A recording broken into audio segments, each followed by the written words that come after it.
Welcome, everybody. We represent health providers for equity, allyship, and community empowerment, and we're here today for a Doctors for a Healthy Salinas conference.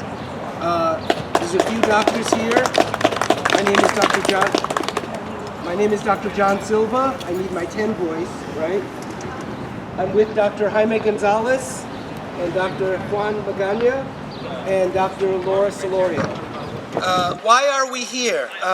Salinas is pretty much to discuss the rental ordinance that's going to be discussed later on behind us today. Salinas is at a pivotal moment regarding tenant protections and rental housing policy. After extensive deliberation spanning over 2 years, the previous City Council enacted a suite of ordinances effective January 1st of this year, designed to address the city's acute housing affordability crisis and to protect vulnerable voters. These ordinances include the Rent Stabilization Ordinance, which limits annual rent increases for applicable units to 2.75% annually, or 75% of the CPI, and it's only for buildings that were built before February 1st, 1995, 30 years ago. There's also a just cause eviction and tenant protection ordinance that was passed last year. This requires landlords to provide a valid reason for terminating a tenancy consistent with state law and mandates greater relocation assistance for displaced tenants. I also want to mention that first ordinance I described, rental stabilization, that is also consistent with state law. People might say otherwise, but it is. Finally, there's a tenant anti-harassment ordinance which prohibits landlord harassment or intimidation of tenants, expanding protections beyond state and federal requirements to all units, including single-family units and mobile homes. These ordinances were crafted in response to mounting evidence of rent burden, displacement, and community health impacts. As of April 2025, today, a new city council is considering whether to keep, amend, or repeal these measures, even though they've only been in effect for essentially 3 months. According to state data, Salinas is an estimated 3,000 rental units short of its goals. It's very important. Yet, it only permitted 220 plus units to be built in 2024, and only 6 of those fit the affordable category. That's abominable. The rest of the units, the rest of the over 200, were ADUs, or granny apartments, and they went to above moderate income homes. One Measure G commissioner, and Measure G is the committee that contributes to our sales tax, okay? One of their commissioners is on record as stating, without a rent control ordinance, why has there been little to no low or moderate income housing built to meet ample demand over the past few decades? Advocates argue, and that includes us, argue that these policies, these 3 ordinances, will not hinder new construction, as moderate rent stabilization with exemptions for new buildings has shown little to no effect on new housing supply by independent analysis. Independent analysis that the city got before they passed these ordinances in September. Instead, these policies provide immediate relief and long-term stability to thousands of residents. Salinas residents, including doctors, faith leaders, and advocates, I see many of them here today, have been mobilizing to assert the power of organized people. Nearly 40 community leaders have signed a letter urging the council to allow the ordinances time to work, emphasizing that these measures are essential for a healthier, more equitable Salinas. The letter was delivered to the council and mayor this morning. So the next part we're going to talk about is some numbers, and then we're going to talk about some patient stories, and then we'll wrap this up. So I'm going to start off with the numbers, and then I'll pass some numbers, and then I'll pass the mic over to Dr. Jaime Gonzalez with me. So key data about rentals, the rental crisis here. Hi, Jim. Another colleague of mine, Dr. Jim Liu. So the median rent in Salinas is over $2,500 a month for a 2-bedroom, 1-bath place. That's 32% above the national average. CBS News recently reported that among metropolitan areas in the nation, Salinas ranks 15th highest in the nation in median cost, rental costs, and the number they came up with was $2,709. Santa Maria is tops on the nationwide list at $3,600 plus. San Luis Obispo is fourth at $3,230. Oxnard is seventh as $3,454. You see the pattern? These coastal agricultural counties are getting price gouged on their rents. The coastal and they're becoming increasingly unaffordable. Rent burden, the idea of rent burden. Rent burden is when more than 30% of your income goes to pay rent. 52% of renters in Salinas are rent burdened. This varies district by district, of course, and I've heard numbers as high as 70% in the northeast sectors of the city. Being rent burdened contributes to extreme poverty, which is what we call an adverse childhood experience. That's difficulties that children have to experience growing up. The medical literature shows such experiences are directly related to development of chronic disease, early death, and disability. Cost-burdened households have little left over each month to spend on other necessities such as food, clothing, utilities, and health care. Third is the affordability gap about Salinas. Families at 50% of the area median income, which in this area is $48,000, they can really only afford to pay $1,000 of rent a month for that 2-bedroom, 1-bath place. But here, as I described, it's over $2,700. The hourly wage necessary to afford that kind of rent, $2,700, is $55.30 an hour, or $113,000 a year. Not many folks in Salinas make that income. Fourth, homelessness is impacted by the high rent. The 2024 point-in-time count in Monterey County was 2,436 people homeless. Feel free to come up, Dr. Zaro. That number was up 400 from the count in 2022, and we will be having another point-in-time homeless count in January of 2026. And then finally, before I pass on the mic, student homelessness and overcrowding, as another colleague of mine, Dr. Christina Zaro, who practices on the north side, presents. McKinney-Vento data is data collected about children in Title I schools. McKinney-Vento data shows 22% of kids in the Salinas Union High School District are considered homeless. In the Salinas City Elementary School District, it's 22.3%, or 781 children. And in the Alisal Unified School District, 20% are homeless, and that's over 1,200 children. The school with the highest homelessness rate, according to McKinney-Vento, is right over here at Sherwood Elementary. Nope, I'm sorry. Right over there at Sherwood Elementary, and that number is an incredible 36% of students. So that's just a snapshot of the rental affordability situation in Salinas. And now I'm going to pass the mic over to my colleague, Dr. Jaime Gonzalez, who's going to talk about the health impacts. Hi, good afternoon. I'm Dr. Jaime Gonzalez. We're here actually on behalf of over a dozen other of our physician colleagues who couldn't make it. They're seeing patients right now. But you guys might be wondering why physicians care about this. Well, like Dr. Silva said, this is a public health issue. And housing insecurity is a health crisis. We've done, repealing this ordinance would not only exacerbate a dire housing crisis, as Dr. Silva has mentioned, it will also cause severe harm upon our community's public health for generations to come. Housing instability, including concerns about struggling to make rent payments, has been linked to a significant amount of negative public health outcomes. And some of these are, one, decreased access to healthcare and basic needs.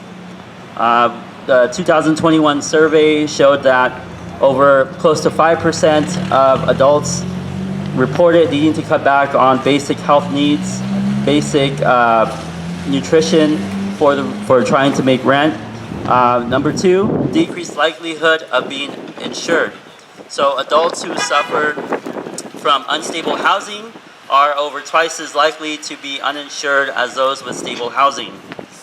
Adults who struggle to pay for housing twice as likely to report not having a usual source of health care. Number 3, decreased likelihood of access to preventive care. Adults who have housing insecurities are more likely to have never visited a healthcare provider because of the difficulty paying for their housing. We're talking about twice as much. Number 4, increased likelihood of delaying or foregoing needed medical care. Adults who struggle to pay housing disproportionately delayed or did not get medical care compared to those who were not struggling.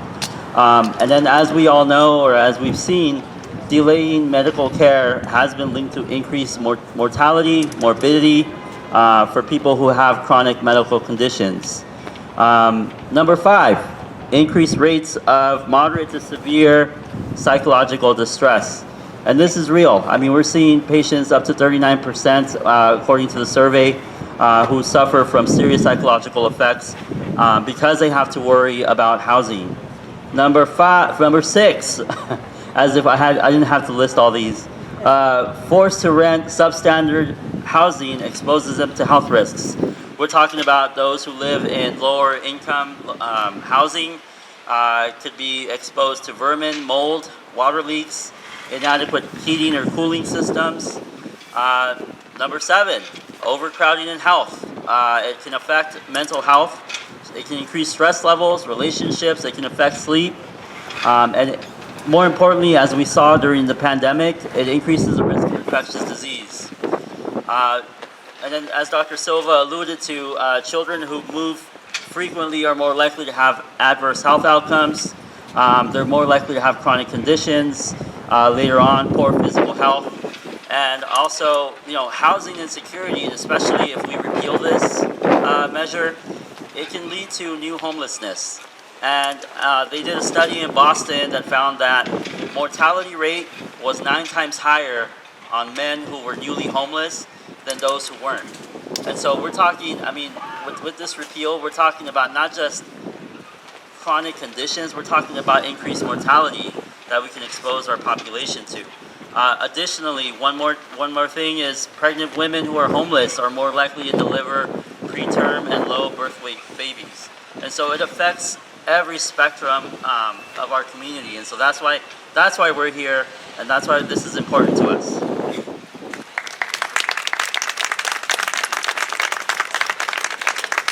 Okay, thank you, Jaime. That's a lot of information. We're going to offer something now from the doctors. You'll hear patient stories. So patient stories are another example of information, and they're more relatable. They're very relatable for the general public, I believe. I'll start off with one, and I'll share with my colleagues if they have stories. Probably we just have 3 or 4 stories to share. I was doing some work. I did a home visit on the east side during the pandemic, and I went to see my patient, 55-year-old male who was really stressed out. I asked him what was going on, and he said he was about to get evicted. He hadn't got the actual eviction notice yet, but he had a notice to turn some papers in. And why he was so freaked out was because it was in Spanish. It was in English, I'm sorry. And he did not know how to process this at all. So I spent time with him, helping him translate this. I got on the phone and we talked to a lawyer at CRLA, and he helped us a little bit with a consultation. I and the patient wrote down the data, and the data for this patient included that he was living in this apartment at Salinas Point Apartments, which is a big complex at the corner of Williams and John Street. It's a huge complex. It's owned by an out-of-state developer. I want to say that there are close to 2,000 units there. And he was being evicted, or nearly evicted, because his 18-year-old daughter, he had 2 children. One was a male who was not born in this country, who had Down syndrome, disabled, and he had an 18-year-old daughter who was born, and he just turned 18, got a job, and moved out. The property manager found out, and the next step was for eviction. So that home visit turned into social work. And we finally got it together and we were able to deliver the papers to the office. It still ended up being quite a sad journey for Jose. This was in District 2. Do other folks have patient narratives or stories they want to share with the crowd? Or patient perspectives on homelessness and high rents? Hi, I'm James Liu. I'm a physician here in the community as well. I just want to say too that I have a lot of stories that can come to mind, but also I want to just point out that we're living in a historic moment right now. As you may know, we have a new administration in Washington, and the Department of Housing and Urban Development have issued a new set of rules. And I think one question we have to ask ourselves as a community, we have a lot of our community members, patients, friends, family, who do get Section 8 housing vouchers. And, it turns out that right now the new rules are being interpreted that if you have a housing voucher and want to move into let's say, a different unit that becomes available, maybe it's closer to your child's school or maybe in a community that you grew up in, want to go back there. It turns out that you can't move to an available unit if it costs more than your existing voucher. And I think this is going to raise a lot of issues. It has raised a lot of issues already. And I think that's something to bear in mind. As you know, there are predictions now with the impending tariffs that are going to be instituted worldwide, that there's a possibility that we're going to run into a recession. A possibility. It's not a certainty yet. Maybe some people say 40% to 60% likelihood that we'll be going into a recession, which means it's not going to be good times economically going forward in the next few years. So I think these are things we need to bear in mind. I think, if we keep abiding by the regulations that now hold rent in control and let the dust settle, I think that will at least give us time to figure out what's going on, in the macro economy and also in our local economy. And so I just want to make those points. Thank you. Okay. Dr. Magana? Hello, everybody. I just want to say that it doesn't take a doctor to understand that if you don't have a secure place to live, to put your head down, for your kids to sleep, you're not going to think about your own health. You're not going to think about taking your blood pressure medications. You're not going to think about taking your insulin. Your primary focus is, where will I sleep? Where will my kids have access to someplace warm, fresh water, somewhere to shower? Those things are primary in somebody's health and somebody's life. And this ordinance that was passed just last year, it's not, or just a few months ago, it's not asking much. It's not going to bankrupt those companies that have those multiple housing units. It's not. It's just not. All we're asking are some simple things. Let this ordinance go for a little longer until we understand what the true impacts are. Don't take it away. And if you're going to take it away, you better think of something better and pass something better before you go take this away. Don't go changing, don't go changing the decisions that have been made by the community with the leaders that were here before you, and replace it with nothing. So all we're asking is that you please keep the people of Salinas in mind, that you keep the people who depend on you, who voted in this city, and that you please give some thought, listen to the people here, listen to the doctors here that tell you straight up, it's not what you're about to do is important. So think about it, and please, if you think about repealing it, you better have something better, because the city deserves something better. Thank you. I think it's really important and worth mentioning here that out of all of us here, Dr. Magana is a Salinas native. He's the only one of this group that spent his whole early life here. So he knows this matter so many ways. Thank you for coming today. The last couple of speakers have talked about this idea of relief, the relief that this rental ordinance has offered. If you come to city council meetings related to this, you'll hear story after story about what a sea change has happened. I heard one individual here say that with the last rental increase, his rent, because of the ordinance, his rent only went up $55. He was online based on his rent. He was online to go his rent to have gone up $275. It only went up $55. And you will also hear other stories about here, when you come to City Council, you hear stories about the price gouging that happened just before the ordinance took effect. There was a young indigenous mother who spoke in her native Mixteco language a month ago, and she described how monthly her rental rate was going up. Monthly. All right, the last story I'm going to share, it's a hard one, and just want to warn you before I tell this story. It was hard to read. Angelica, from another doctor friend of mine who couldn't make it today. He's in clinic over on the Alisal. His patient is Angelica. She's a 36-year-old female. He says she has been my patient for years. She suffered domestic violence.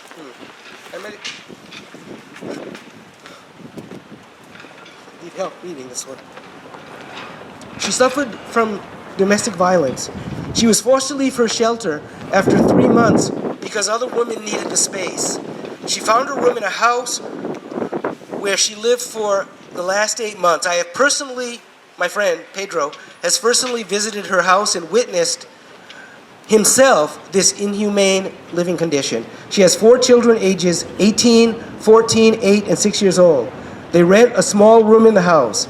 The house has 3 rooms and a garage. There are a total of 18 people in the house. Angelica has to pay $1,200 a month. She works in the strawberry fields. There's a bathroom for 18 people. They can only use the restroom for limited time. Angelica has advanced diabetes. She has limited time to cook because there are 18 people trying to cook every day. She can't cook healthy meals. She can't leave the insulin in the refrigerator for fear to be stolen. As a consequence, her diabetes is poorly controlled. I'm very worried about this family. Angelica is having complications of her diabetes since it is poorly controlled. Her eyesight is already affected. Her depression and anxiety are worsening. I'm also very worried about her 14-year-old daughter, Maria. She is fearful of being abused by the multiple men living in the house. For all those reasons, I plead that she gets an apartment as soon as possible where she can cook diabetic diet, store her insulin in a fridge, and have a safe environment for her children. So pretty dramatic story. And after hearing all these stories, the passing of the rent stabilization ordinance last year was a small but meaningful step toward improving housing stability and public health for thousands of Salinas residents. So reversing that and repealing that while offering zero economic relief at a time when our social safety nets are in danger because of this administration at a national level, to us, it would be a callous and unconscionable assault in our community and lead to unnecessary increases in preventable illnesses and deaths. So we local doctors very often refer our patients with socioeconomic challenges, who have needs like housing support, education support, and we have council members that are intimately familiar with these situations.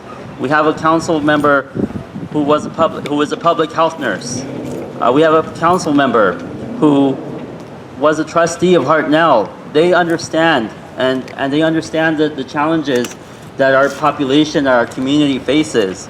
And so we implore that all members of this council reconsider an action to repeal this. Instead, they redirect their efforts towards policies that advance rather than undermine public health. We believe that we can talk to them, move them so that they can understand the community health and well-being. And so our call to action for you is to reach out to all your city council members and the mayor and tell them that for a healthier Salinas, give this rent stabilization ordinance some time to work.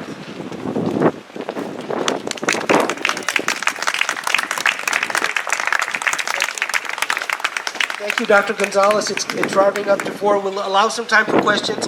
While you may be thinking of questions, These are the 3 asks that we've made from our city councilman today.